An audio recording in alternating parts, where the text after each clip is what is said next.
நாம் 65வது அதிகாரம் சொல்வன்மைக்கு செல்கிறோம்.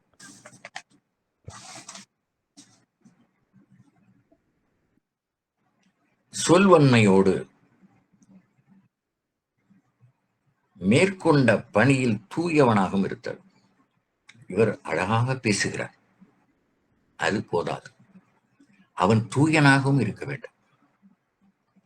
அவனுடைய செயல்களில் தூய்மை இல்லை என்றால் அவன் சொல்லிய அலங்கார சொற்கள் அத்தனையும் வீண் என்பது புலப்படும். சொல்வன்மையோடு மேற்கொண்ட பணியில், அவன் மேற்கொண்டிருக்கிற எந்த பணியோ அந்த பணியில் தூயவனாகவும் இருக்க வேண்டும். வாக்கு சுத்தம் போல கை சுத்தமும் இருக்க வேண்டும் என்று மக்கள் வழக்கிலே சொல்லுவார்கள். அமைச்சனாக இருப்பவனுக்கு செயல்திறனோடு சொல்வன்மையும் இன்றியமையாது என்பதனாலே அமைச்சு அதிகாரத்திற்கு பிறகு இந்த சொல்வன்மை என்கிற அதிகாரத்தை திருவள்ளுவர் வைத்தார். பொறுப்புடையவன் சொல்லும் சொல் பொறுப்புடையதாகவே வேண்டும். இப்பொழுது சிலர் தன்னுடைய சொல் திறனின்மையால் மெத்த படித்திருந்தும் தவறான சொற்களை மக்களிடம் கூறிவிட்டு அகப்பட்டு கொண்டு விழிக்கிறார்கள். ஆப்பசைத்த குரங்கு போல என்று சொல்வார்கள். அப்படி எதை சொல்ல வேண்டுமோ அதை சிந்தித்து சொல்ல வேண்டும். மிக உயரிய பொறுப்பில் உள்ளவர்கள், மிக உயரிய பதவியில் இருப்பவர்கள் ஆய்ந்து அறிந்து அந்த சொற்களை போட வேண்டும். அப்படி இல்லாமல் ஏனோ தானோ என்று போட்டுவிட்டால் அது அந்த அரசையே கெடுக்கும். அந்த சொல் அரசனையே கெடுத்துவிடும் என்பதனாலே இந்த சொல்வன்மையினுடைய இன்றியமையாமையை 10 குறள்களில் திருவள்ளுவர் சொல்ல போகிறார். வேலைக்கு தக்கவாறும் இடத்துக்கு தக்கவாறும் ஆளுக்கு தக்கவாறும் பேசக்கூடாது. சில அலுவலகங்களுக்கு சென்றால் ஒவ்வொரு நேரத்திலும் ஒவ்வொரு தகவலை சொல்லி நம்மளை எப்பொழுது வெளியே அனுப்பலாம் என்பதிலேயே குறியாக இருப்பார். அதனாலே தான் இந்த கருத்தை சொன்னேன். வேலைக்கு தக்கவாறும் நேரத்துக்கு ஏற்ப, இடத்துக்கு தக்கவாறும் ஆளுக்கு தக்கவாறும் சொல்லும் சொல் பொறுப்புடையவன் சொல்லாக இருக்க முடியாது என்பதனாலே அவனை சார்ந்தோரை ஒப்பச் செய்யாது, அவன் சிறப்பாக செய்ய வேண்டும். ஒரு கருத்தை நினைவில் நாம் கொள்ள வேண்டும். தீச்சொல், தீஞ்சொல் என்று 2 சொல். இதிலே இவற்றில் தீச்சொல் என்பதற்கும் தீஞ்சொல் என்பதற்கும் ஒரே ஒரு எழுத்துதான் வேறுபாடு. தீச்சொல் என்றால் அது வல்லினம். இச் கசதப, அந்த கசடதபர என்பதிலே கசதப என்கிற எழுத்து வருகிற போது தீச்சொல் என்கிற இச் என்பது தீமையை விளைவிக்க கூடியது என்பது பொருள். அடுத்து தீஞ்சொல், இஞ்சு பஞ்சுக்கு தீஞ்சொல் என்பதற்கு அவன் பேசுவது வெள்ளக்கட்டி போல் இருந்தது என்ற பொருளை உணர்த்தக்கூடியது. இப்ப 2 சொற்களை பார்க்கிற போது ஒரு சொல் வல்லெழுத்து போடப்பட்ட தீச்சொல், அது தீமை விளைவிக்கக்கூடியது. இன்னொன்று தீஞ்சொல், வெள்ளக்கட்டி பாகு போல இனிய சொற்களை உடையது என்ற பொருளை உணர்த்துகிறது. முன்னது தீ போல சுடும், பின்னது தீம்பாகு போலும் இனிய சொல். அதனாலேயே வில்லம்பினும் சொல் அம்பு கொடுமை மிக்கது என்னும் வழக்கு உண்டாயிற்று. வில் அம்பினும் சொல் அம்பு கொடுமை மிக்கது என்பது பெறப்படும். ஒரு வளையாபதி என்கிற நூலில் இருந்து ஒரு பாடல், ஆக்கப்படுக்கும் அருந்தலைவாய் பெய்விக்கும் போக்கப்படுக்கும் புலை நரகத்து உய்விக்கும் காக்கப்படுவன இந்திரியம் ஐந்தினும் நாக்கல்லது இல்லை நனிவேணுமாறே. இந்த 5 உடம்பிலே இருக்கிற 5 உறுப்புகளிலே மிகவும் கவனமாக பேண வேண்டிய ஒரு உறுப்பு இந்த வாய்தான், வாயில் இருக்கிற நாக்கு தான். அதனாலேதான் திருவள்ளுவர் யாழாவாராயினும் நாகாக்க என்று சொன்னார். அதை எதை காக்காவிட்டாலும் பரவாயில்லை, நாவை காக்கவில்லை என்றால் பல்லை உடைத்து விடுவார்கள் என்பதற்காக அதை சொன்னார். என்பதனாலே நாம் இப்பொழுது குறளுக்குள்ளே வருகிறோம். முதலாவது குறள், நான் நலம் என்னும் நலன் உடைமை அந்நலம் யானலத்து உள்ளதும் அன்று. யானலத்து உள்ளதும் அன்று. நான் நலம் என்னும் நலன் உடைமை அந்நலம் யானலத்து உள்ளதும் அன்று. பேச்சாற்றல் என்னும் சிறப்பு ஒரு வகை செல்வமாகும். அந்த சிறப்பு பிற எந்த சிறப்பும் போலல்லாது தனித்தன்மை வாய்ந்தது. நான் என்னுடைய இளமையில இப்ப இந்த மாதிரி கருவிகள் எல்லாம் இல்லாத காலம், தொலைக்காட்சி எல்லாம், பெரும்பாலும் நான் திரைப்படங்களுக்கும் இளம் வயதில் இருந்தே செல்வதில்லை. மிக சிறப்பான படம் என்று வற்புறுத்தி என்னை முதுகை பிடித்து தள்ளி கொண்டு போய்விட்டாலோடே நான் திரைப்படங்களுக்கு பழங்காலத்திலேயே செல்வதில்லை. நான் என்னுடைய வாழ்நாள் முழுமையுமே மிகச்சில படங்களையே நான் பார்த்திருக்கிறேன், திரைப்படங்கள் பார்த்திருக்கிறேன். அந்த மாதிரி காலகட்டங்களில் செவி நுகர் கனிகளாக வேட்ப முடிவதாம் சொல் என்று சொல்லுகின்ற பெரியவர்களுடைய உரையாடல்களை, அவர்கள் பேசுகிற சொற்பொழிவுகளை மிக இளம் வயதில் 10-12 வயதில் இருந்தே நான் கேட்க தொடங்கிவிட்டேன். அப்படி வாரியார் சுவாமிகளுடைய பேச்சை எத்தனை முறை கேட்டிருப்பேன் என்று சொல்ல முடியாது. ஓடி ஓடி கேட்டிருக்கிறேன். 15 கிலோமீட்டர், 25, 35 கிலோமீட்டர் வரையும் கூட சென்று அவருடைய உரைகளை எல்லாம் கேட்டிருக்கிறேன். அந்த ஜனரஞ்சகம் என்று சொல்வார்களே, அப்படி அந்த மைதானம் முழுவையும் அவ்வளவு மக்கள் குழுமியிருப்பார் அவருடைய பேச்சு கேட்பதற்கு. அதான் வேட்பு வடிவதாம் சொல். அவருக்கு பின்னாலே கீரன் என்று ஒருத்தர் இருந்தார், புலவர் கீரன், மயிலாடுதுறை பக்கத்தை சேர்ந்தவர். ஆனால் திருத்தவத்துறை என்று சொல்லுகிற லால்குடியிலே தான் அவர் பலகாலம் தங்கியிருந்தார். அதனாலே லால்குடி அறநெறிக் கழகம் அவரை மிகச்சிறப்பாக பயன்படுத்தி கொண்டது. இப்படியாக ஒவ்வொரு மனிதனாக சொல்லிக் கொண்டே போனால் நான் என்னுடைய வாழ்க்கையிலே மிகப்பெரிய பேச்சாளர்களை எல்லாம் சந்தித்திருக்கிறேன். மிகப்பெரிய பேச்சாளர்களின் காலடியில் எல்லாம் உட்கார்ந்திருக்கிறேன். நான் இப்பொழுது சில செய்திகளை உங்களுக்கு ஜெகவீரபாண்டியன் மூலமாக சொல்லுகிறேன் என்று சொன்னால், ஜெகவீரபாண்டியன் வீரபாண்டிய கட்டபொம்மனுடைய எள்ளு பேரன் கொள்ளு பேரன் என்று சொல்லலாம். அந்த வழியிலே வந்தவர். அவர் தமிழை மிகச் சிறப்பாக ஆராய்ந்து தமிழ், சமஸ்கிருதம் போன்ற மொழிகளில் நன்கு தோய்ந்து கற்று அவர் 1330 வெண்பாக்களை எழுதியவர். அவர் எங்கள் ஊருக்கு வருகிற போது அவருக்கு பால் கொண்டு வருவதற்காக என்னை அனுப்புவார்கள். நான் ஓடுவேன், ஓடும் பிள்ளையாக ஓடி. ஏனென்றால் ஒரு மாமனிதருடைய காலடியிலே உட்கார்ந்து கேட்கிறோம், அவருடைய உரையை கேட்கிறோம். நானலம் என்னும் நலனுடைமை அவரிடம் இருந்ததால் ஓடி சென்று என்னுடைய சிற்றன்னையிடம், சித்தப்பாவோட மனைவி, அவரிடம் சென்று ஐயாவிற்கு பால் வேண்டும் யார் என்று கேட்பார். இன்னார் என்று சொன்னவுடன் அவருக்கு பணங்கள் கண்டு போட்டு, என்றால் 3 மணி நேரம் பேசுவார். அவர்களுக்கு தொண்டை கட்டு வந்துவிடக் கூடாது என்று இப்படியெல்லாம் தொண்டு செய்திருக்கிறோம். இந்த மாதிரி பேச்சாளர்களுக்கு அந்த இடையூறு ஏற்பட்டால் அந்த இடையூறு அவருக்கு மட்டுமன்று கேட்கிற நூற்றுக்கணக்கானவர்களுக்கும் தொய்வு ஏற்பட்டு விடக்கூடாது. அதனால பணங்கள் கண்டு போட்டு ஒரு பூஜா நிறையா பால் கொடுப்பார்கள். நாங்கள் அடியிலேயே, காலடியிலே உட்கார்ந்து அதை 2 குவளை மூலமாக ஆற்றி கொடுப்போம். அதை குடித்து விட்டு அழகாக பேசுவார். இதான் நானலம் என்னும் நலனுடைமை. இந்த வாய்ப்பெல்லாம் என்ன புண்ணியம் செய்தேனோ, இப்படிப்பட்ட பெருமக்களுடைய காலடியில் அமர்ந்து அவருடைய சொற்களை எல்லாம் செவிமடுப்பதற்கு நான் என்ன புண்ணியம் செய்தேனோ என்று நினைத்துக் கொள்வேன். இப்படி சொல்லிக்கொண்டே போனால் ஏராளமான பெருமக்கள், பல நூறு பெருமக்கள், உயர்ந்த நிலையில் உள்ளவர்கள், அவர்களுடைய பொழிவுகளை எல்லாம் சென்று சென்று சென்று கேட்ட பேரு எனக்கு உண்டு. நானலம் என்னும் நலனும் யானலத்து உள்ளது வேறு எந்த நலத்தையும் விட இதை இந்த அதான் செல்வத்துள் செல்வம் செவி செல்வம் என்று கேள்வி அதிகாரத்திலே திருவள்ளுவர் கூறினாரே, அந்த செவி செல்வத்தை மாந்துகிற வாய்ப்பு எனக்கு கிடைத்ததை நான் பெருமையாக கருதி கொண்டிருக்கிறேன். ஒருவர் சொல்வன்மை மிக்கவர் என்றால் அவர் சொல் தவறாதவராகவும் இருக்க வேண்டும். சொன்ன சொல் காப்பாற்றுவர் என்ற பேச்சாற்றல் வெற்று அலங்காரமுடையதாக இருக்கும் என்பதை நாம் பார்த்தோம். அமெரிக்காவிலே இங்கர்சால் என்று ஒரு அறிஞர் இருந்தான். அமெரிக்க நாட்டிலே இங்கர்சால் என்று ஒரு அமைச்சன், ஒரு ஆளுநர் இருந்தான், ஒரு மாநில ஆளுநர். அவனுடைய உள்ள கிடக்கை அவன் ஒரு எப்படி சொல்ற, நம்பா மதத்தவன் என்று சொல்வார். நம்பா மதத்தவன் நாத்திகன், நம்ம ஊர்ல நாத்திகன் என்று சொல்வார். அங்கே நம்பா மதத்தவன், மதங்களை வெறுப்பவன்.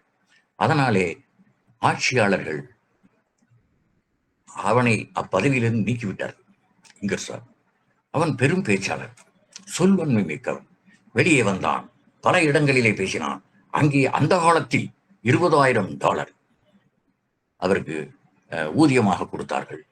இவன் தன்னுடைய பேச்சு வன்மையின் காரணமாக $40,000 சம்பாதித்தான் என்று அவனுடைய வரலாறு சொல்கிறது.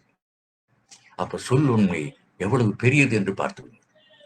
அடுத்து புராணத்திலிருந்து ஒரு எடுத்துக்காட்டு சொல்ல வேண்டும் அல்லவா? இப்ப அதுல ஒரு முக்கியமான செய்தி என்னன்னா, இங்கர்சால் என்ன செய்தான் என்றால், இப்ப நாம் ஏன் திருக்குறள் உலகம் பூராக வர வேண்டும் என்று சொன்னால், 100 ஆண்டுகளுக்கு முன்னாலே இங்கர்சால் 3 குறள்களை எடுத்துக்கொண்டார். இப்போ இங்கே பகுத்தறிவு என்று பேசுகிறார்களே, அந்த பகுத்தறிவை திருவள்ளுவர் சொல்லி இருக்கிறார் என்று இங்கர்சால் சொன்னார். அதான் முக்கியம். இந்த இடத்துல 421, 423, 355 3 குறள்களை அவன் தன்னுடைய பேச்சினுடைய சொல்லுகிறான். அவன் இந்த திருக்குறள் மொழிபெயர்ப்பை படித்து விட்டு சொல்லுகிறான். இதுதான் மிக இன்றியமையாததாக ஒவ்வொரு தமிழனும் அறிந்து கொள்ள வேண்டும். பிற மொழிகளை நாம் ஏன் கற்க வேண்டும் என்றால், அந்த மொழியிலேயே நாம் இதை சொன்னால்தான் உலகம் பூராவும் பரவும். இங்கே இருக்கிற சில பேதமையாளர்கள் எந்த ஒரு மொழியும் படிக்க வேண்டாம் என்று சொல்ல, அந்த மொழி குப்பை என்று சொல்கிறான். அது குப்பையாக இருந்து விட்டு போகட்டும். அந்த குப்பை மொழியில் உள்ளவர்களுக்கு இந்த அரிய செய்தியை சொல்ல வேண்டும் என்றால், அந்த மொழியை படித்தால் தானடா அந்த அறிவு வரும். இந்த அறிவை எப்படி சேர்க்க முடியும்? இங்கர்சால் சொன்னானே இந்த 3 குறள்களையும். அறிவு அற்றம் காக்கும் கருவி 421, எப்பொருள் எத்தன்மை தாயினம் என்பது 355, எப்பொருள் யார் யார்வை கேட்பேன் என்பது 423. இந்த 3 குறள்களையும் இங்கர்சால் தன்னுடைய பேச்சினுடைய எடுத்துக்காட்டி பெரும் கைத்தட்டல்களை பெற்றான். டாலராக அவன் சேவித்தான் என்றால் இந்த பெருமையை நாம் அறிந்து கொள்ள வேண்டும். இன்னொரு எடுத்துக்காட்டை சொல்லி நான் நிறைவு செய்வேன். சுக்ரீவன் பயந்து போயிருக்கிறான். ராமனும் லெக்குவனும் வரும், அவர்கள் யார் என்று தெரியாது. தோளிலே வில்லையும் அம்பையும் மாட்டிக்கொண்டிருக்கிறார்கள். இதை பார்த்துடன் பயப்படுகிறான். பயப்படாதே, அனுமன் சொல்லுகிறான். சிறந்த அமைச்சர் என்பதற்கு அவன் ஒரு எடுத்துக்காட்டு. நேராக அவர்களிடம் செல்கிறான். நான் வேகமாக போகிறேன், ஏனென்றால் இந்த கதை முடியாமல் போய்விடும். இன்னும் 1.5 மணித்துளிகள் இருக்கின்றன. எப்படி தன்னை அறிமுகப்படுத்திக் கொள்கிறார்? முதல்ல தான் யார் என்று அவருக்கு சொல்கிறார். யான் காற்றின் வேந்தற்கு அஞ்சனை வயிற்றின் வந்தேன், நாமும் அனுமன் என்றான். இங்க பாருங்க, 3 சொல். யான் காற்றின் வேந்தரா வாயு புத்திரன் அர்த்தம். உன் அம்மா யாரு? அஞ்சனை. யான் காற்றின் வேந்தற்கு அஞ்சனை வயிற்றின் வந்தேன், நாமமும் அனுமன் என்றான். எவ்வளவு சுருக்கமா சொல்றான் பாருங்க. இத ராமபிரான் லட்சுமணன் என்ற சொல்றான் இலக்குவன்ட்ட. யார்கோல் இச்சொல்லின் செல்வன் எப்படி தன்னை சொல்றான் பாரியா. வளவளன்னு பேசல, ரொம்ப சுருக்கமா தான் யார் என்று சொல்றான். அவனோட அப்பா பேரை சொல்றான், அம்மா பேரை சொல்றான், அவன் பேரை சொல்றான். இன்னாருடைய மைந்தன் என்று. இல்லாத இவ்வுலகத்து எங்கும் இங்கு இவன் இசைகள் கூற, இசைகள் என்றால் புகழ் என்று பொருள், கல்லாத வேத கடலுமே என்னும் காட்சி சொல்லாய் தோன்றிற்றன்று யார்கோல் சொல்லின் செல்வன் என்று. வில்லார் தோல் இளைய வீர விரிஞ்சனோ விடைவளானோ என்று விளம்புகின்றார். விரிஞ்சன் என்பது பிரம்மா, விடைவளான் என்பது சிவபெருமான். இந்த 2 பேர்த்துல எவனாவது ஒருவனா இருப்பானோ, என்னடா அப்படி பேசுறான் என்று அவன் யாரான விளம்புவேன் யான். இப்ப இவன் இன்னொரு மறுமொழி சொல்றான் பாருங்க. இந்த 1/2 நிமிடத்துல முடிச்சிடுறேன். உங்களை நான் யார் என்று என்னுடைய தலைவனுக்கு சொல்வது. இந்த யார்கொழியை சொல்லின் செல்வன் என்று சொன்னதற்கு பிறகு அவன் சொல்லுகிற இந்த வாக்கியத்தை பாருங்கள். உங்களை நான் யாருன்னு போய் அவன்கிட்ட நீ யாருன்னு கேட்கல, இதாங்க சொல்லுன்னு திருவள்ளுவர் எப்படி கொண்டாந்துருக்காரு பாருங்க. அதுக்கு இலக்கணமா கம்பர் எப்படி செய்யறாரு. யாருன்னு, உங்களை நான் யாருன்னு நான் போய் என்னுடைய தலைவன் சுக்ரீவனுக்கு சொல்லுவேன் என்று யாரென விளம்புகேன் யான் எங்குல தலைவருக்கு உம்மை வீர நீர் பணித்திர் என்று வினயமாக கூறினான். நன்றி, வணக்கம். நாம் சொல்வன்மையில் முதலாவது குறளுக்கான காட்டுகளை எல்லாம் பார்த்து வந்தோம். நலம் என்னும் நலனுடைமை அந்நலம் யானலத்துள்ளதும் அன்று என்பதற்கு கடைசியாக அனுமன் எப்படி நாநலம் உடையவனாக இருந்தான் என்பதை கண்டோம். ராமாயணம் முழுமையும் ராமன் கூறிய யார்கொள் இச்சொல்லின் செல்வன் என்கிற அந்த அவனுக்கு கிடைத்த அந்த மாபெரும் விருதை ஒவ்வொரு சூழ்நிலையிலும் அவன் மெய்ப்பித்து காட்டுகிறான். மேலும் 2 காட்டுகளை பார்ப்போம். யாரென விளம்புவேன் என்னுடைய குலத்தலைவனுக்கு என்று கேட்டு சென்றான் என்பதை பார்த்தோம். நீ யார் என்று அவன் கேட்கவில்லை, உன்னுடைய பெயர் என்ன என்று கேட்கவில்லை, எந்த நாட்டிலிருந்து வருகிறாய் என்று கேட்காமல், நீங்கள் யார் என்று குழந்தைகளை கூட சில வீடுகளிலே இப்படி பழக்குவார்கள். யாரேனும் வீட்டிற்கு வருவார்களே ஆனால் தாங்கள் யார் என்று நான் சொல்லட்டும், உள்ளே சென்று நீங்கள் யார் என்று நேரடியாக அந்த குழந்தை கேளாமல் நீங்கள் யார் என்று நான் உள்ளே சென்று சொல்லட்டும் என்று கேட்பார்கள். இதெல்லாம் அந்த இலக்கியத்தில் இருந்து வந்தது. அவர்கள் அந்த குழந்தையினுடைய அந்த அணுகுமுறையை பார்த்து மகிழ்வார்கள். தானே நீங்கள் யார் என்று கேட்காமல் என்னுடைய பெற்றோரிடம் சென்று தாங்கள் யார் என்று நான் சொல்ல வேண்டும் என்பதை இப்படி நாகரிகமாக கேட்கிற ஒரு நிலை. அதன் பிறகு கண்டனன் கற்பினுக்கு அணியை என்று சீதையை தேடுவதற்காக பல்வேறு இடங்களுக்கும் பல்வேறு குழுக்களை அனுப்புகிறார்கள். இவன் இலங்கை நோக்கி சென்றான். எல்லோரும் கைவிரித்தார்கள். இலங்கை சென்று திரும்பி வருகிறவரை காத்திருந்தார்கள். அவர்கள் என்ன சொல்ல போகிறானோ என்று மனதிலே ஒரு விதமான இறுக்கத்துடன் ராமனும் லக்குவனும் காத்திருக்கிற போது, நான் அங்கு போனேனா வந்தேனா ராவணனை பார்த்தேனா என்றெல்லாம் சொல்லாமல் கண்டனன் கற்பினுக்கு அணியை என்று சொல்லுகிற திறம்தான் எவன் சொல்லின் செல்வன் என்பதை மெய்ப்பித்து காட்டக்கூடிய செயல்.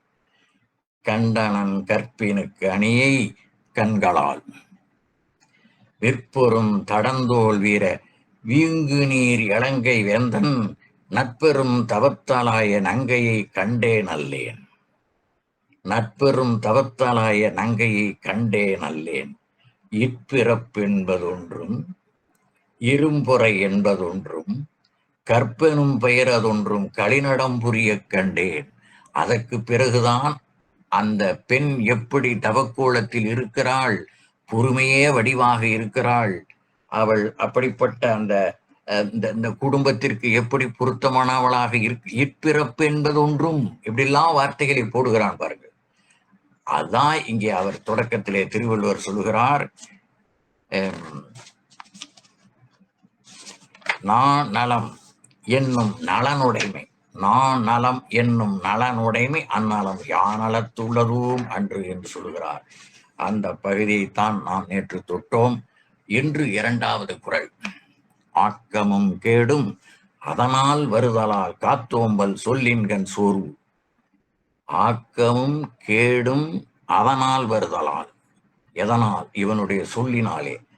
இவன் சொல்லுகிற சொல்லை வைத்து ஆக்கமான செயல் வரப்போகிறதா, கேடு வருகிற சொல் வரப்போகிறதா என்று அறிந்து கொள்ள முடியும் என்பதை ஆக்கமும் கேடும் அதனால் வருதலால், அதனால் என்றால் சொல்லால், காத்தோம்பல் சொல்லின்கண் சோர்வு. அதனால் நீ பேசுகிற ஒவ்வொரு வார்த்தையும் தெளிவானதாக, குற்றம் வந்து விடாமல், சோர்வு என்றால் குற்றம் எதுவும் வந்து விடாதபடி விழிப்போடு பேச வேண்டும் என்பதை இந்த குறள் மூலமாக விளக்குகிறார்.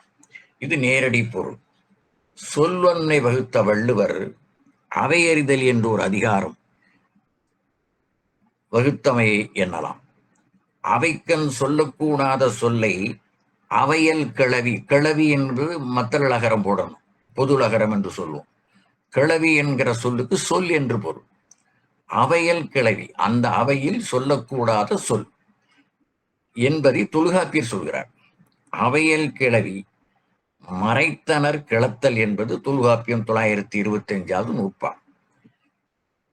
இப்ப பாண்டியன் தலையாளங்காலத்து செருவென்ற நெடுஞ்செழியனை பார்த்து அவனுடைய பகைவர்கள் இவன் இளையன் என்றும் படைபலம் இல்லாதவன் என்றும் யாம் நாற்படையும் உடையேம் என்றும் செருக்குடன் சொல்லிய சிறு சொல் சொல்லிய வேந்தர்களை போரில் ஒருங்கழிப்பேன் என்று சபதம் எடுக்கிறான். தலையாளங்காலத்து செருவென்ற பாண்டியன் நெடுஞ்செழியன் அவ்வாறே அழித்தும் முடித்தான். உடல் சினம் செருக்கி சிறு சொல் சொல்லிய சினங்கெழு வேந்தரை அருஞ்சமம் சிதையத்தாக்கி முரசமோடு ஒருங்கு அகப்படுப்பேன் என்பது அவனுடைய வஞ்சின உரை. இப்படியெல்லாம் என்னை இழிவாக பேசிய எதிரிகளை, பகைவர்களை நான் ஒருங்கு ஒழிப்பேன் என்று அவன் வஞ்சினம் கூறினான். அப்படி வஞ்சினம் கூறியவாறே ஒழித்தான் என்பது கருத்து. சொற்சோர்வு படையல் என்பது அவ்வையினுடைய வாக்கு. இது சொல்ல வந்த ஆக்கமும் கேடும் ஆகும். சொல்லுங்கால் சோர்வின்றி சொல்லுதல் மாண்பினிதே என்பது பூதஞ்சேந்தனார் இனியவி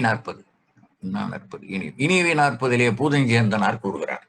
சொல்லுங்கால் சோர்வின்றி சொல்லுதல் மாண்பினிதே என்பது சோர்வுபடாமல் இருக்க வேண்டும். நம்முடைய சொல்லானது தெளிவாகவும் அருள் உடையதாகவும் அறிவுடையதாகவும் எல்லாம் கலந்த சொல்லாக தேர்ந்து எண்ணி சொல்ல வேண்டும் என்பதுதான் இந்த குறளுக்கு நாம் ஆக்கமும் கேடும் அதனால் வருதலால் காத்தோம்பல் சொல்லின் வெண்சூர். ஒரு கதை பார்ப்போமா? வடநாட்டுல, இந்தியாவின் வடநாட்டு பகுதியிலே புட்பகம் என்னும் ஊர், அந்த ஒரு இங்கே குறுநில மன்னர்களாக இருந்ததை போல இந்தியா முழுமையும் குறுநில மன்னர்கள் நிறைய இருந்தனர். அந்த நாட்டிற்கு வச்ச நாடு என்று பெயர். அந்த வச்ச நாட்டிலே புட்பகம் என்று ஒரு ஊர்.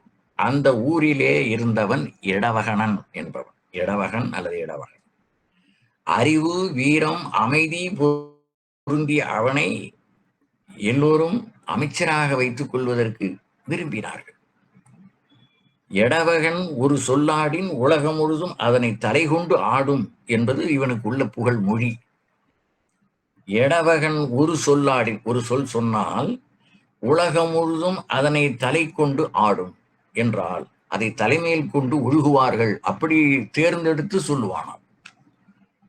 ஏன்னா நம்ம படிக்கிறது சொல்வன்மை இல்லையா, அதனால அதற்கு ஏற்ற மாதிரியான செயல்களை நாம் திரட்டுகிறோம். எங்கும் புகழ இசை பெற்றிருந்தான். இசை என்றால் புகழ், புகழ் என்பதும் புகழ்தான். அந்நாட்டு மன்னன் உதயணனுக்கு மந்திரியாயிருந்து இவன் இசை திசை பரப்பி வந்தான். அவன் பேர் இடவகன். இவனது மதி மாட்சியையும் வினை மாட்சியையும் நோக்கி இன்னுயிர் துணைவனாக எண்ணி அம்மன்னன் இவன்பால் பெருமதிப்பு வைத்திருந்தான். பகைவர்களால் நேர்ந்த இடையூறுகள் பலவற்றை நீக்கி அரசு இவன் இனிது பேணி நின்றான். இவனுடைய யோசனைகளை, இவன் சொல்லுகிற சொல்லை கேட்டு நின்றால் உதயணன் வெற்றி பெற்று விடுவான். அந்த அளவுக்கு இவனுடைய சொல்லாற்றல் இருந்தது என்பதனாலே அவனிடம் ஏராளமான சின்ன சின்ன நாடுகளாக இருந்தன. அதிலே ஒரு 50 நாடுகளை இவன்கிட்ட கொடுத்தான், நீ ஆடு என்று. அவன் மறுத்து விட்டான். நான் ஆடுவது என்றால் அந்த 50 நாட்டின் மீதுதான் என்னுடைய கருத்து செல்லும். நீ நிறைய நாடுகளை வைத்திருக்கிறாய், உனக்கு நான் அமைச்சனாக இருந்தால் அந்த 50 நாடுகளையும் சேர்த்து நீ வைத்திருக்கிற நாடுகளுக்கும் நான் சரியான யோசனைகளை சொல்லி உன்னை காக்க முடியும் என்று சொல்லி அந்த நாடுகளை ஏற்க மறுத்து விட்டான். இப்படி ஒரு அமைச்சன். அவன் பேர் இடவகன். தேர்ந்து தெளிந்து ஒரு சோர்வும் புகாமல் தன் சொல்லை காத்து வந்தான். ஆகையால் ஆக்கம் பலதும் பெற்று அரசனாகி இனிது அமர்ந்திருந்தான் உதயணன்.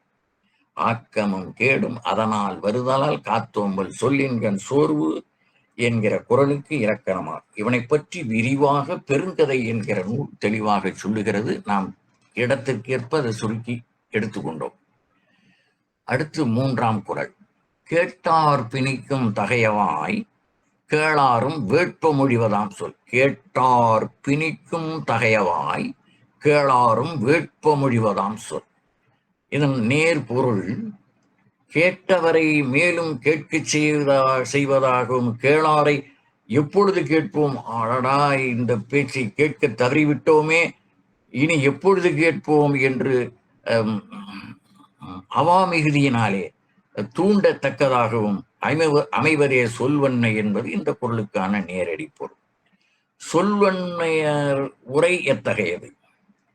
விரைந்து உரையார், மேன்மேல் உரையார், பொய்யாய பரந்துரையார், பாரித்துரையார், ஒருங்கிணைத்தும் சில்லெழுத்தினானே பொருளடங்க காலத்தால் சொல்லுக செவ்வி அறிந்து என்று ஆசாரக்கோவை பாடல் 76 சொல்லுகிறது. எப்படியெல்லாம் இருக்க வேண்டும் என்று சொல்வன்மை உரை எத்தகையது என்பதை இப்படி பட்டியல் போடுகிறார் ஆசாரக்கோவை ஆசிரியர். அடுத்து தகடூர் யாத்திரை என்ன சொல்லுகிறது என்பதை பார்ப்போம். சொல்லுக செவ்வி அறிந்து, இதை அப்படி திருப்பி போட்டீங்கன்னா பொருள் வரும். செவ்வி அறிந்து சொல்லுக. சொல்லுங்கால் சொல்லின் பயன் காணும் தான் பிறர் சொல்லிய சொல்லை வெலச் சொல்லும். வெல்லச் சொல்லும் என்பது வெலச் சொல்லும். சொல்லுங்கால் சொல்லின் பயன் காணும் தான் பிறர் சொல்லிய சொல்லை வெலச் சொல்லும். பல்லார் படித்த சொல் தீண்டாமல் சொல்லும்.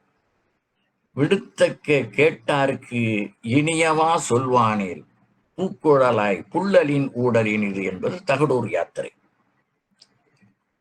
ஒரு கதை. உஜ்ஜயினி நகரில் இருந்தவன் ஸ்வேதன். உஜ்ஜயினி என்று ஒரு பகுதி வட இந்தியாவில். அந்த உஜ்ஜயினியிலே அரசனாக இருந்தவன் பிரச்சோதனன் என்பவன். அவனுக்கு அமைச்சனாக இருந்தவன் ஸ்வேதன். ஸ்வேதன் என்றால் மன அழுக்கு இல்லாதவன், மனம் தூய்மையானவன், வெள்ளை மனத்தினன் என்று. அது சமஸ்கிருத சொல். வட இந்தியாவை சேர்ந்தவன் ஸ்வேதன். உஜ்ஜயினி, பிரச்சோதனன், ஸ்வேதன் இந்த பெயர்களை நினைவு வைத்துக் கொள்ளணும். உஜ்ஜயினி நகரில் இருந்தவன் ஸ்வேதன். அவந்தி நாட்டு வேந்தன் பிரச்சோதனன். உஜ்ஜயினி நகரில் இருந்த ஸ்வேதன் அவந்தி நாட்டு மன்னனாகிய பிரச்சோதனனுக்கு அமைச்சராக இருந்தான். அவன் நம்பிக்கையும் சொல்வன்மையினால் தெளிவு, அறிவு, இனிமை முதலிய நலங்கள் ததும்ப இவன் சொல்லியவற்றை கேட்டவுடன் உள்ளம் களிகூர்ந்து உருவலன்போடு இவனை அவன் போற்றினான். அரசன் பிரச்சோதனன் போற்றினான். கேட்டார் பிணிக்கும் இவனது சொல்லாற்றல் ஸ்வேதனுக்கு பெருமை சேர்த்தது என்பதை இதன் மூலமாக நாம் அறிந்து கொள்ளலாம். அடுத்து 4வது குறள். திறனறிந்து சொல்லுக சொல்லை. திறனறிந்து சொல்லுக சொல்லை அரணும் பொருளும் அதனின் ஊங்குயில். இந்த சொல்லை என்பதை முன்னாலே போட்டு சொல்லை திறனறிந்து சொல்லுக. குறள் திறனறிந்து சொல்லுக சொல்லை அரணும் பொருளும் அதனின் ஊங்கு இல். இந்த சொல்லை என்கிற 3வது சொல்லை முதலில் போட்டால் பொருள் தெளிவாகும். சொல்லை திறனறிந்து சொல்லுக. எப்படி அனுமன் சொன்னா பாருங்க. கண்டனன் கற்பினுக்கு அணியை கண்டேன் சீதையை என்பதை போல கண்டேன் கற்பினுக்கு அணியை என்று அதில் எவ்வளவு ஆழமான பொருள்கள். அவள் 10 மாதம் ஆகிவிட்டதுனாலே அவள் சோடை போகிவிட்டாள் என்று நினைத்து விடாதே. வெறுமனை நான் பார்க்கவில்லை, கற்புக்கரசியாக நான் பார்த்தேன். எவ்வளவு பொருள் புரிந்த அந்த 2 சொற்கள். கண்டேன் கற்பினுக்கணியை என்பதில் அவ்வளவு பொருளாளம் மிக்கதாக இருந்தது என்பதை பார்க்கிற போது திறனறிந்து சொல்லுக. சொல்லை திறனறிந்து சொல்லுக. எப்படி எல்லாம் கம்பர் அந்த பாடலை அனுமன் சொன்னதாக போடுகிறார் பாருங்கள். அதான் சொல்லை திறனறிந்து சொல்லுக, அரணும் பொருளும் அதனின் ஊங்குயில். இது நேரடி பொருள். சொல்லும் சொல்லின் பயனறிந்து சொன்னால் அறமும் பொருளும் தருகின்ற பெருமையை சொல்லாற்றல் தரும். இப்ப நுண்பொருள் பார்க்கணும். சொல்லும் சொல்லின் பயனறிந்து சொன்னால் அறமும் பொருளும் தருகின்ற பெருமையை சொல்லாற்றல் தரும். இப்ப நுண்பொருள், சொல் அரண் ஈனுமோ என்றால் திருக்குறளே அறம் என்னும் பெயரால் ஆலந்தூர் கீழார் பாடிய புறநானூறு 34வது பாடல் சொல்கிறது. திருக்குறள் முழுமைக்கும் அறம் அறநூல் என்று பெயர் அல்லவா. ஆண்முளை அறுத்த அறனில்லோர்க்கும் மானிழை மகளிர் கருச்சிதைத்தோர்க்கும் குறவர் தப்பிய கொடுமையோர்க்கும் வழுவாய் மருங்கில் கழுவாயும் உலகன நிலம்புடை பெயர்வதாயினும் ஒருவன் செய்தி கொன்றோருக்கு உய்தி இல்லன அறம்பாடிற்றே. அறம் என்பது இங்கே திருக்குறள். இதை ஆலந்தூர் ஆலந்தூர் கிழார் என்கிற பெருமகனார் இந்த பாடலை 34வது புறநானூறு 34வது பாடலிலே பாடுகிறார். தமிழகத்திலே மொழிபெயர்ப்புக்கு என்று தனியார் தொகை கொடுப்பார்கள். நல்ல மொழிபெயர்ப்புக்கு நிறைய காசு கிடைக்கும். மொழிபெயர்ப்பாளர்கள் அதிகமாக இல்லை. நம்ம குறுகிய மன ஓட்டத்தில் இருக்குமே, எந்த மொழியும் படிக்காதே, இவன் மொழியும் படிக்க மாட்டான், அடுத்த மொழியும் படிக்க விட மாட்டான். அந்த மொழிபெயர்ப்புக்காக ஒரு 70-80 ஆண்டுகளுக்கு முன்னாலே பச்சையப்பர் சென்னையிலையும் காஞ்சிபுரத்திலையும் அவர் பெயரால் கல்வி நிறுவனங்கள் இருக்கின்றன. சிதம்பரத்திலே ஒரு உயர்நிலை பள்ளி இருக்கிறது, பச்சையப்பன் உயர்நிலை பள்ளி என்று. அந்த பள்ளியிலே சில நாள் நான் பாடம் நடத்த வாய்ப்பு கிடைத்தது. சிதம்பரத்திலே உள்ள அந்த பச்சையப்பன் பள்ளியிலே அவர் பெயராலே சென்னையிலே ஒரு பச்சையப்பன் கல்லூரி இருக்கிறது. இங்கே காஞ்சிபுரத்திலே ஒரு பச்சையப்பன் கல்வி நிறுவனங்கள் இருக்கின்றன. அப்படி அதிலே அவர் மொழிபெயர்ப்புக்குரியவராக இருந்ததனால் நிறைய பொருள் சேர்த்தார். அந்த பொருளிலே கட்டப்பட்டதுதான் இந்த கல்லூரிகள் எல்லாம் என்பது வரலாறு. அதே போல புதுச்சேரியிலே ஒரு ஒரு அன்பர் என்றார். அவர் பேரு ஆனந்தரங்கம் பிள்ளை என்பர். இத பெரியவர்கள் கேள்விப்பட்டிருப்பீங்க. ஆனந்தரங்கம் பிள்ளை நாட்காட்டி அல்லது டைரி என்று சொல்வார்கள். அந்த டைரி உலக புகழ் பெற்றது. அப்படி அவர் அந்த மொழிபெயர்ப்பு பணியை செய்தவர் என்பதை இதன் மூலமாக அறியலாம். அதற்கு நமக்கு எடுத்துக்காட்டு மொழிபெயர்த்து அதர்பட யாத்தல் என்று தொல்காப்பியம் சொல்லுகிறது. இன்னொரு எளிய எடுத்துக்காட்டு சொல்கிறேன். இந்த சொல் எப்படி, இந்த சொல் வன்மை என்று இந்த தலைப்பு கொடுத்திருக்கிற இந்த அதிகாரத்திற்கு கொடுக்கப்பட்ட தலைப்பு சொல் வன்மை. ஒரு எடுத்துக்காட்டு, திறனறிந்து சொல்லுக சொல்லை. சொல்லை திறனறிந்து சொல்லுக. எப்படி சொல்ற பாருங்க. ஒரு மூதாட்டி அவர் தன்னுடைய வீட்டில் இருக்கிற விலங்கினங்களுக்கு, ஆடு மாடு போன்றவற்றிற்காக புல் இருக்கிறார். நிறைய புல் அறுத்து பெரிய கட்டாக கட்டிவிட்டார். அவளால் தூக்க முடியவில்லை. இப்படியே சுற்றி முற்றும் பார்க்கிறாள். ஒரு இணை வருகிறது. காதலித்த இணையர் வருகிறார். 2 பேர் வீட்டிலையும் இவர்கள் திருமணத்துக்கு எதிர்ப்பு. இந்த உலகத்தில் வாழ்வதை விட போய்விடலாம் என்கிற முடிவிலே அவர்கள் வந்து கொண்டிருக்கிறார். இந்த புல்லறுத்த மூதாட்டி அவர்களை அழைத்தார். இதை கொஞ்சம் ஒரு கை பிடியுங்கள், என் தலையிலே வையுங்கள் என்று அவள் கூறினார். சரி என்று இருவரும் குனிந்து அந்த புல்கட்டை தூக்கி அவருடைய தலையிலே வைத்தார். அந்த அம்மா சொன்னா, இதான் திறனறிந்து சொல்லுக, சொல்லை திறனறிந்து சொல்லுக. நீங்க நீண்ட நாள் வாழணும், நலமோட வாழணும், நல்லா இருக்கணும், சொல்லை திறனறிந்து சொல்லுக. திருவள்ளுவர் இப்படி சிந்தித்திருப்பார் என்று பாருங்கள். திருவள்ளுவர் இப்படி சாதாரண மக்களிடம் உள்ள சொற்களை எல்லாம் நினைத்து பார்த்திருக்கிறார். இந்த சொல் அவர்களை வாழ வைத்தது. அவர்கள் தங்களுடைய முடிவையே மாற்றிக்கொண்டார்கள். அந்த ஊரில் இல்லை, வேறு ஊருக்கு சென்று விட்டார்கள். வேறு ஊருக்கு சென்று அவர்கள் தங்களுடைய வாழ்க்கையை தொடங்கினார்கள், உயர்ந்த நிலைக்கு வந்தார்கள் என்பது வரலாறு. இலக்கியத்திலிருந்து ஒரு உதாரணம் சொல்லணுமா? ஒரு எடுத்துக்காட்டு. வெள்ளைக்குடி நாகனார் என்று ஒரு பெரும் புலவர். ஆனால் அவர் ஒரு ஒரு மன்னனிடமும் சென்று ஆடி பாடியோ அல்லது தன்னுடைய கவிதைகளை சொல்லியோ அவர் பொருள் சேர்க்கவில்லை. இயற்கையில் அவர் ஒரு வேளாண் தொழிலர், உழவர். அவருடைய பாடல்கள் புறநானூற்றிலே வருகின்றன. அந்த வெள்ளைக்குடி என்னும் ஊரை சேர்ந்த நாகனார், வெள்ளைக்குடி நாகனார் என்று ஊர் பெயரையும் சேர்த்து கொண்டு போடுகிறார்.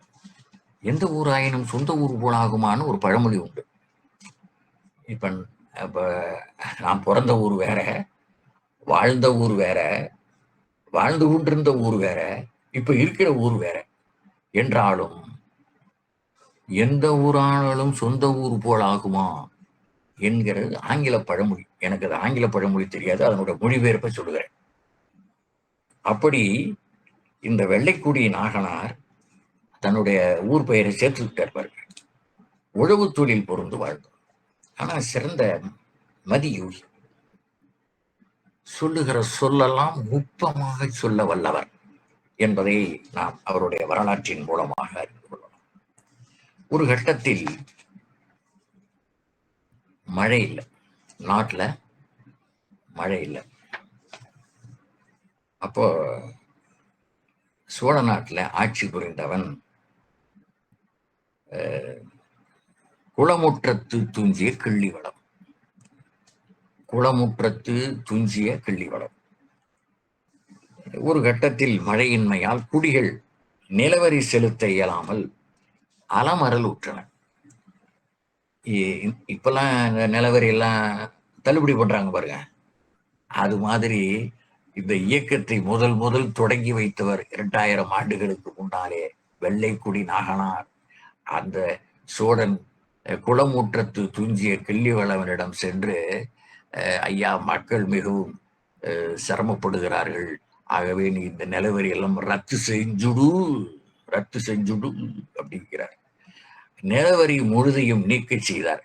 வெள்ளை நாகன் சொல்லை வெல்ல வல்லார் யார் என்று அவன் புகழுடன் விளங்கினான். சொல்லை திறனறிந்து சொல்லிய வெள்ளைக்குடி நாகனாரின் இக்குறள் விளக்கம் பெறுதலை இவ்வுலகம் உணர்ந்தது என்பதை நாம் உணரலாம். சொல்லை திறனறிந்து சொல்லிய சொல், திறனறிந்து சொல்லிய சொல் என்று மாற்றிக்கொள்ளுங்கள். அடுத்து 5ஆம் குறள். சொல்லுக சொல்லை பிரிதோ சொல், அச்சொல்லை வெள்ளுஞ்சொல் இன்மை அறிந்து. நாம சொல்ற சொல்லுக்கு மேல இன்னொரு சொல்ல இன்னொருத்தன் சொல்லிடக்கூடாது. அது மாதிரி சொற்களை திறனறிந்து சிந்தித்து முன்னுமே தயார் செய்து வைத்துக் கொள்ள வேண்டும். அப்படி செய்தால்தான் நாம் குறைவாக பேசி நிறைவான பொருளை உணர்த்த முடியும் என்பதனாலே இந்த பொருள் சொல்லப்பட்டது. நாம் பயன்படுத்தும் ஒவ்வொரு சொல்லுக்கும் மாற்று சொல்லாக அதனை வெல்லும் சொல் வேறு எதுவும் இல்லை எனும் அளவுக்கு சொற்களை தேர்ந்தெடுத்து சொல்ல வேண்டும் என்பது இதனுடைய பொருள். அருந்தவத்தில் சிறந்த அகத்திய முனிவரிடம் தொல்காப்பியர் அமர்ந்திருந்து கற்றவர். இவர் கற்றதோடு இல்லாமல் இவரோடு வேறு 11 பேர் கற்றார். அந்த 11 பேர் பெயர்களையும் சொல்லுகிறேன். அதங்கோட்டாசான், துராலிங்கன், செம்பூச்சை, வையாபிகன், வாய்ப்பியன், வாமனன், கலாரம்பன், அவிநயன், காக்கை பாடினி, நற்றத்தன், பணம்பாரணன். தொல்காப்பியனையும் சேர்த்து 12 பேர். அப்படி ஒரு வரலாறு. அதை சிலர் மறுக்கவும் செய்கிறார்கள். அப்படியெல்லாம் ஒன்றும் இல்லை என்றும் சிலர் மறுக்கிறார்கள். அது வேறு செய்தி. நான் படித்தவற்றிலிருந்து இந்த குறிப்பை நான் சொல்கிறேன். இவர் பாண்டியன் அவையில் தொல்காப்பியத்தை அரங்கேற்றிய போது அங்கு குழுமி இருந்த புலவர் பலர் தடை விடைகளை ஏற்படுத்த அவற்றையெல்லாம் தன் வெல்லும் சொல்லினாலே தகர்த்தெறிந்தார் தொல்காப்பியர். அதங்கோட்டாசான் என்பவர் அனைவரையும் பார்த்து இவர் சொல்லை வெல்ல முடியாமையால் பின் விதந்து துதித்தார். அதான் தொல்காப்பியத்தில் தொடக்கத்திலே இருக்கிற நூற்பா. இது வடவேங்கடம் தென்குமரி ஆயிடை தமிழ் கூறு நல்லுலகத்து. தமிழ்நாட்டினுடைய எல்லையை பாருங்க, வடக்கே வேங்கடம், வேங்கடமா திருப்பதி, வடவேங்கடம் தென்குமரி, தெற்கே குமரிக்கடல், ஆயிடை தமிழ் கூறு நல்லுலகத்து, வழக்கும் சொல் செய்யுளும் ஆயிரு முதலின், எழுத்தும் சொல்லும் பொருளும் நாடி. 3 தொகுதியாக போட்டிருக்கிறார். எழுத்ததிகாரம், சொல்லதிகாரம், பொருளதிகாரம் என்று. இந்த பொருளதிகாரத்தின் கடைசி 2 இயல்களாக செய்யுளியலும் அணியும் இருக்கின்றன. 5 இலக்கணம் வந்துடும். எழுத்து, சொல், பொருள், யாப்பு, அணி என்கிற 5 வந்துவிடும். இந்த பொருள் அதிகாரத்துல இந்த 2ம் இடம்பெறும்.